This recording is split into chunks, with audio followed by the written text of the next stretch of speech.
Good morning. आज हम आईरेड पे आईडी जनरेट कैसे करते हैं हम ये सीखेंगे। हम मान के चलते हैं कि आपको यूजर आईडी पासवर्ड मिला हुआ है। यदि आपको यूजर आईडी पासवर्ड नहीं मिला है तो आप वहाँ के डीआरएम से संपर्क करके उनसे मदद ले सकते हैं। आईडी पासवर्ड जनरेट कर सकते हैं, फॉरवर्ड कर सकते हैं या रीसेट कर सकते हैं, तो आपको उनसे मदद मिल जाएगी। हम मान के चलते हैं कि आपको आईडी और पासवर्ड मिला है और आपने आईरेड एप्लीकेशन इंस्टॉल कर लिया। यदि आपको इंस्टॉलेशन में प्रॉब्लम है तो पिछले वाले वीडियो में इसी चैनल पे आप इंस्टॉल वाला वीडियो देख के आप सीख सकते हैं, इंस्टॉल कर सकते हैं। तो सबसे पहले हम क्या करते हैं कि हम एक लॉगिन पेज पे जाते हैं।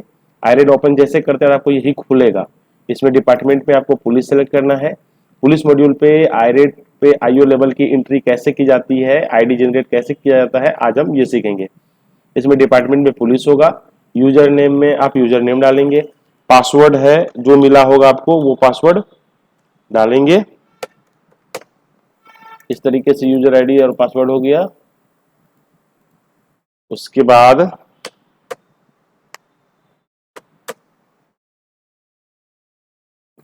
ये यहाँ पे कैप्चा डालेंगे। कैप्चा डाल के लॉगिन कर लेंगे।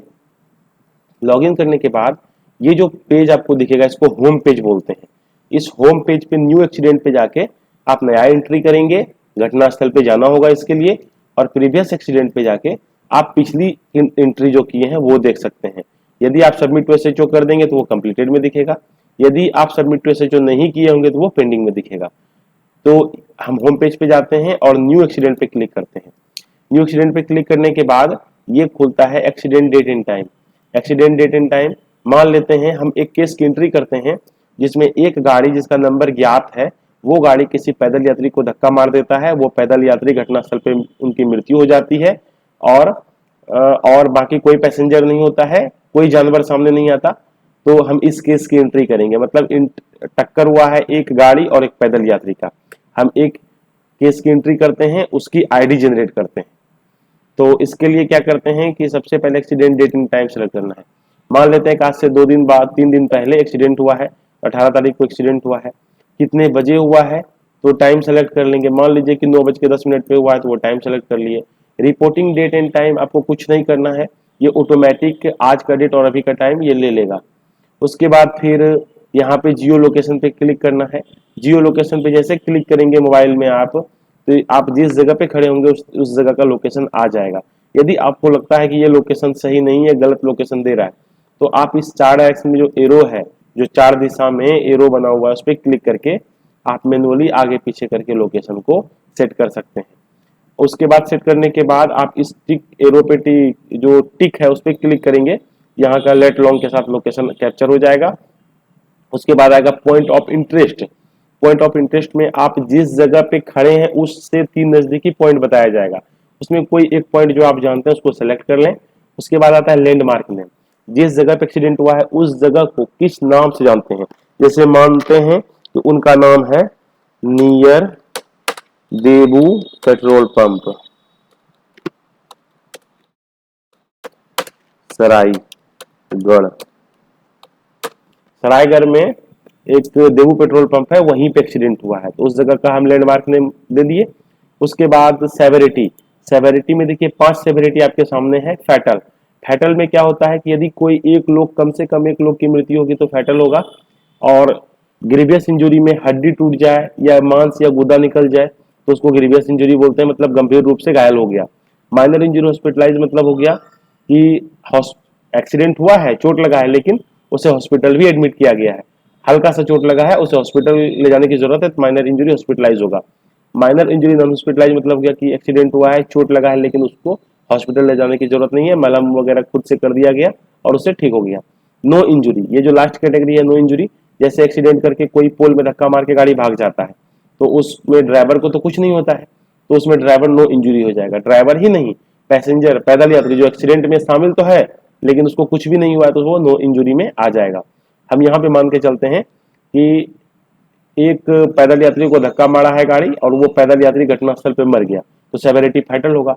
आप एक सेवेरिटी बताइए कि एक्सीडेंट, मान लीजिए एक ऐसा केस है जिसमें 2 लोग एक्सीडेंट में शामिल है, एक लोग मर गया है, एक लोग गंभीर घायल हुआ है, तो उस कंडीशन में आप सेवेरिटी क्या सेलेक्ट करेंगे। आप बताइए और खुद बता के अपने आप में विचार कीजिए क्या होना चाहिए। हम यहाँ पे एक पैदल यात्री को धक्का लगा है तो सेवेरिटी, मर गया है तो फैटल होगा। नंबर ऑफ व्हीकल, गाड़ी एक्सीडेंट में एक गाड़ी शामिल है तो नंबर ऑफ व्हीकल 1 होगा। यहाँ पे क्योंकि एक गाड़ी पैदल यात्री को धक्का मारा है तो गाड़ी 1 होगा। यदि आप दो गाड़ी के बीच का टक्कर निकालेंगे, दो गाड़ी के बीच का टक्कर दिखाएंगे तो नंबर ऑफ व्हीकल 2 डालना होगा। यदि वो गाड़ी हिट एंड रन हो, धक्का मार के एक गाड़ी भाग गया हो, तो उस कंडीशन में भी नंबर ऑफ व्हीकल 2 ही होगा। मतलब जितने गाड़ी के बीच में टक्कर होता है वो कंसिडर किया जाता है। ऐसा नहीं कि धक्का मारे और गाड़ी भाग जाए तो हम भागे गाड़ी को छोड़ के अब बाकी गाड़ी को दिखाएं, ऐसा नहीं होता है। यहाँ पे एक पैदल यात्री को एक गाड़ी टक्कर मारा है तो नंबर ऑफ व्हीकल 1 हो जाएगा। उसके बाद ड्राइवर, ड्राइवर को कुछ भी नहीं हुआ था, ड्राइवर को नो इंजुरी था तो नो इंजुरी में 1 भर देंगे। उसके बाद यहाँ पे पैसेंजर नहीं था तो पैसेंजर को छोड़ देंगे। पैदल यात्री, पैदल यात्री एक मर गया है तो यहाँ पे पैदल यात्री में फील्ड में 1 दिखाएंगे। उसके बाद आता है एनिमल। कभी कभी क्या होता है कि गाड़ी के बीच में जानवर आ जाता है। 3 कैटेगरी का जानवर है, कुत्ता है, पशु है, जंगली जानवर है। तो तीनों में से कोई एक कैटेगरी का जानवर आएगा तो उस पर सेलेक्ट करेंगे, अदरवाइज छोड़ देंगे। उसके बाद सेव पे क्लिक करेंगे, ये एक्सीडेंट आईडी जनरेट होगा, इसको बोलते हैं आईरेड एक्सीडेंट आईडी। तो जो आईरेड एक्सीडेंट आईडी आएगा 00 करके कुछ आईडी आएगा, उस आईडी को आप डायरी पे लिख लें। डायरी पे लिख के उसके सामने डैश देके FIR नंबर लिख लें जो भी केस है। तो ये एक्सीडेंट आईरेड आईडी है 0018। जब ये आईरेड आईडी जनरेट हो जाएगा उसके बाद आपसे पूछा जाएगा main resting place of vehicle, मतलब जिस जगह एक्सीडेंट हुआ है उस जगह का फोटो लेना है गाड़ी के साथ। तो ये हुआ main resting place of vehicle. आप इमेज पे क्लिक करेंगे, कैमरा पे क्लिक करेंगे। तो कैमरा पे क्लिक करेंगे तो फिर कैमरा खुलेगा और फोटो आप खींच लेंगे। जब आप फोटो खींचेंगे तो फोटो खींचने के बाद यहाँ पे इस बीच में आएगा, यहाँ पे फिर अपलोड पे क्लिक करेंगे। अपलोड पे क्लिक जब तक नहीं करेंगे तो वो अपलोड नहीं हो पाएगा। यदि आप रियल टाइम पे नहीं जाते हैं, जिस जगह घटना घटता है, जिस टाइम पे घटना घटता है उसके 10 दिन बाद जाते हैं, 5 दिन बाद जाते हैं एंट्री करने, तो उस कंडीशन में उस जगह का फोटो ले लेंगे। फिर आता है डैमेज टू व्हीकल।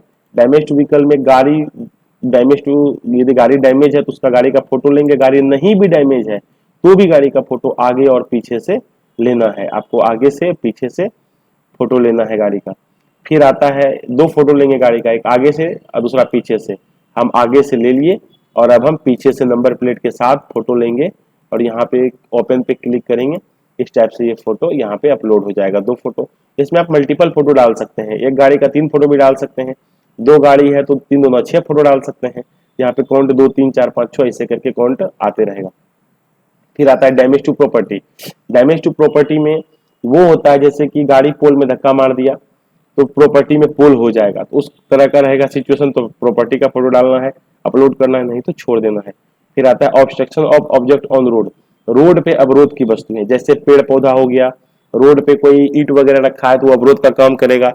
तो इस टाइप से जो रोड का अवरोध का काम करेगा उसका फोटो डालना है। यदि ऐसा सीन होगा, ऐसे सिचुएशन में एक्सीडेंट हुआ होगा जहां पे रोड अवरोधक के वजह से हुआ होगा, तो आप ये फोटो डाल सकते हैं, अदरवाइज उसको फोटो को छोड़ भी सकते हैं। सारे पॉइंट्स मैंडेटरी नहीं है। जंक्शन या रोड टाइप, जंक्शन पे एक्सीडेंट होगा तो जंक्शन का फोटो डालेंगे, नहीं तो छोड़ देंगे। रोड सरफेस, रोड सरफेस में रोड के सरफेस का फोटो डालना है। नॉर्मली रोड के सरफेस का फोटो जैसे क्लिक करेंगे, कैमरा पे क्लिक करेंगे और रोड सरफेस का फोटो खिंचा जाएगा, यहाँ अपलोड कर देंगे। स्किड, यदि आप रियल टाइम पे एंट्री करते हैं तो आपको स्किड मतलब होता है निशान। एक्सीडेंट के बाद बाइक कुछ दूर तक घिसटाते हुए जाता है, घसीटते हुए जाता है, तो उसी का एक मार्क बन जाता है, निशान बन जाता है, तो उसी को बोलते हैं स्किड मार्क। यदि ऐसा है तो उसका फोटो लेंगे, नहीं तो छोड़ देंगे। सराउंडिंग, सराउंडिंग्स मतलब हो गया कि आप फोटो उस जगह एक्सीडेंट स्पॉट का फोटो लें, साथ में पीछे का भी सीन आ जाए, तो इसके लिए 90 डिग्री एंगल करके ग्राउंड से 90 वर्टिकल करके यदि आप कैमरा को यदि फोटो खींचेंगे तो पीछे का भी सीन आ जाएगा, तो उसी को अपलोड कर देंगे। वो फिर पूछता है any future which might have contributed to the accident, मतलब एक्सीडेंट में कोई अन्य कारक है जिसके वजह से एक्सीडेंट हुआ है तो फोटो ले सकते हैं, नहीं तो छोड़ सकते हैं। अदर इमेज 1 है, अदर इमेज 2 है, आपको लगता है कि और इमेज लेने की आवश्यकता है, ये नेसेसरी है तो ले सकते हैं, नहीं तो आप इसको स्किप कर सकते हैं। वीडियो है, वीडियो पे क्लिक करके आप 10 सेकंड का डिसेंडिंग ऑर्डर में 10 9 8 7 9 6 5 4 3 2 1 इस टाइप से करके डिसेंडिंग ऑर्डर में वीडियो बनेगा। उसके बाद जब वीडियो बनेगा तो यहाँ पे आ जाएगा, फिर आपको यहाँ पे अपलोड कर देना है। वीडियो सारे मैंडेटरी नहीं है, जो आपको लगता है कि ये अवेलेबल है तो उसका फोटो आप यहाँ पे डाल सकते हैं। इसके